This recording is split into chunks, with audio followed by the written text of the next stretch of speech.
अब तुम चिंता मत करो कि लोक में क्या कहा जाएगा तुम्हें। कई बार उपासक इसमें फंस जाता है, इसीलिए न लाज तीन लोकन की, न वेद को कहो करे, न शंख भूत प्रेत की, न देव जच्छते डरे, सुने न कान और की, द्रवै न और इच्छना।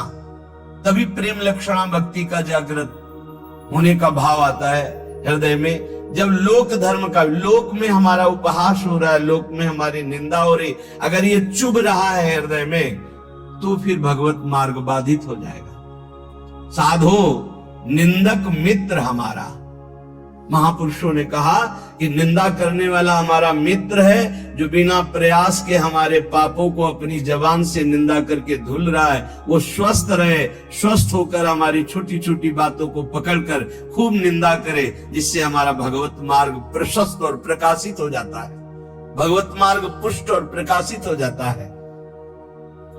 इसलिए क्यों तुम वृथा लोक चिंता करते हो? ये हजारों चिंताएं क्यों पाली हुई हो? छोड़ दो ना प्रभु के ऊपर। बड़ा सुख मिलता है जब प्रभु के ऊपर छोड़ दो। अपने ऊपर जब चिंता करने लगो तो बड़ी परेशानी उत्पन्न होती, कैसे करेंगे, क्या करेंगे, क्या होगा। और जब प्रभु के ऊपर छोड़ दो तो सब मंगल होगा। मंगल भवन है, वो मंगल ही करेंगे। अमंगल दिखाई दे रहा है, परिणाम उसका बड़ा मंगल होगा। ये जो शास्त्रों चिंताएं लिए बैठे हैं अपने लोग, इसीलिए भजन में तारतम्य नहीं होता।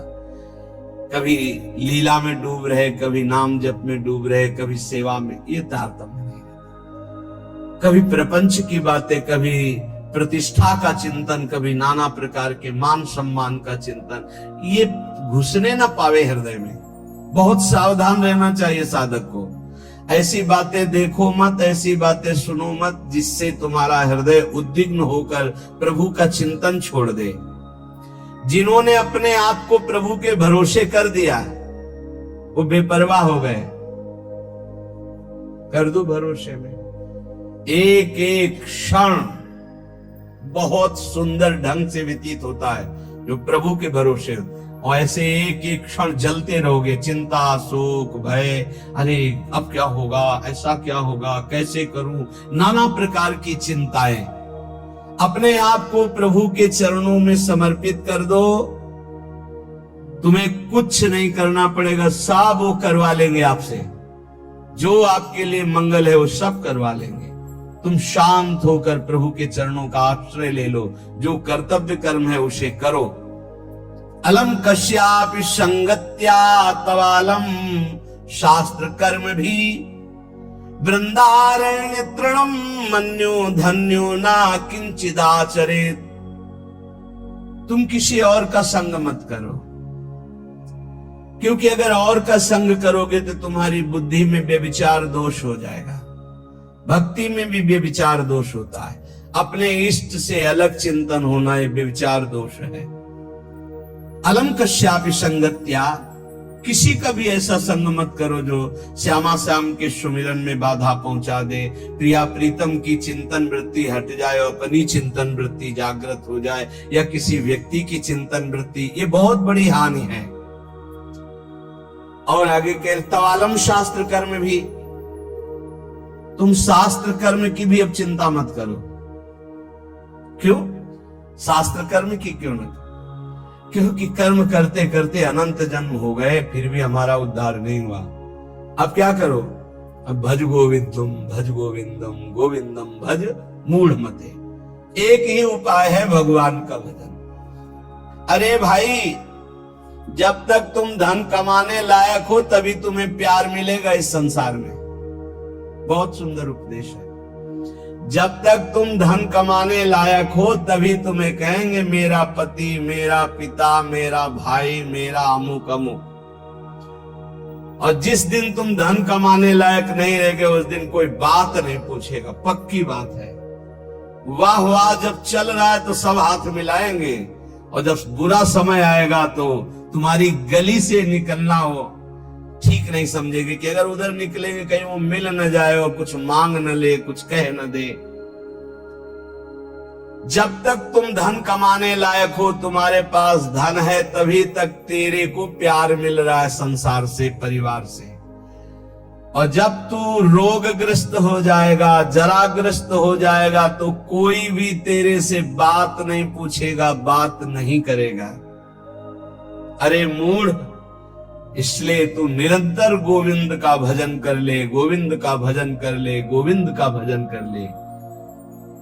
ये आशा परिवार की, भोगों की इतनी सुदृढ़ है फांसी ये कि नहीं कटती है।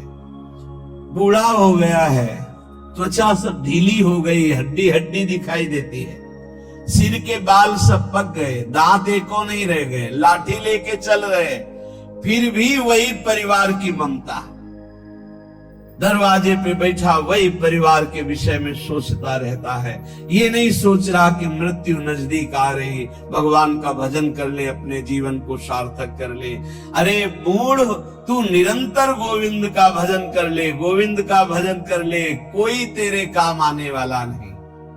जब अवस्था ढल जाती है तो काम वेदना अंदर रहती, लेकिन काम क्रीड़ा नहीं हो पाती, जलता रहता है वो वृद्ध।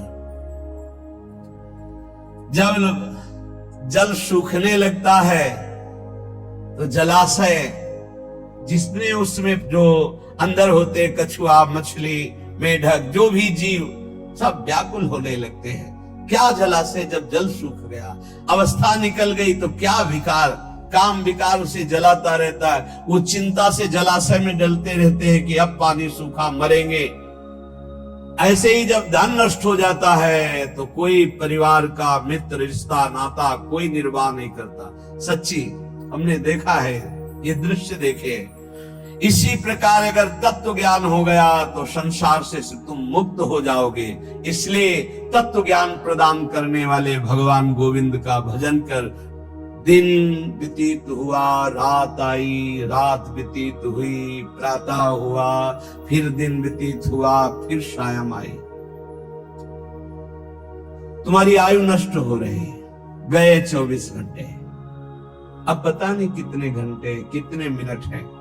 शिशिर गई, शिशिर ऋतु, बसंत ऋतु आई, वर्षा आई, ग्रीष्म आई, शरद आई, गए।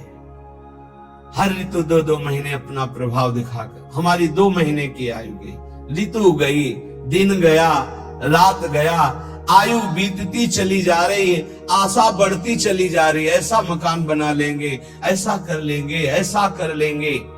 अरे मूढ़, मरने का समय आ रहा है। रोज दिन जा रहा है, रात्रि जा रही, सायं व्यतीत हो रहा, ऋतुएं निकलती चली जा रही है। तुम्हें आशा रूपी फांसी ने ऐसा बांध रखा है, इतना कमा लिया, अब इतना कमा लेंगे, इतना कर लिया, वैसा कर लेंगे। ये तुम्हें पता नहीं कि तुम्हें मरना है। तुम्हारी आयु नष्ट होती चली जा रही है। आशा रूपी इस फांसी को काट लो। कैसे? भज गोविंदम, भज गोविंदम, गोविंदम भज मूढ़मते। अरे मूढ़मती, गोविंद का भजन कर ले, गोविंद का भजन कर ले, गोविंद का भजन कर ले। नहीं, मृत्यु के समीप आने पर ये व्याकरण का शब्द डुक्रिंच करने, ये तुम्हारी रक्षा नहीं कर पाएगा। ये व्याकरण, ये पढ़ाई लिखाई, ये तुम्हारी मृत्यु पर विजय प्राप्त नहीं। मृत्यु पर गोविंद गोविंद हरे मुरारे, गोविंद गोविंद मुकुंद कृष्ण, गोविंद गोविंद रथांग पाणे, गोविंद दामोदर माधवेति।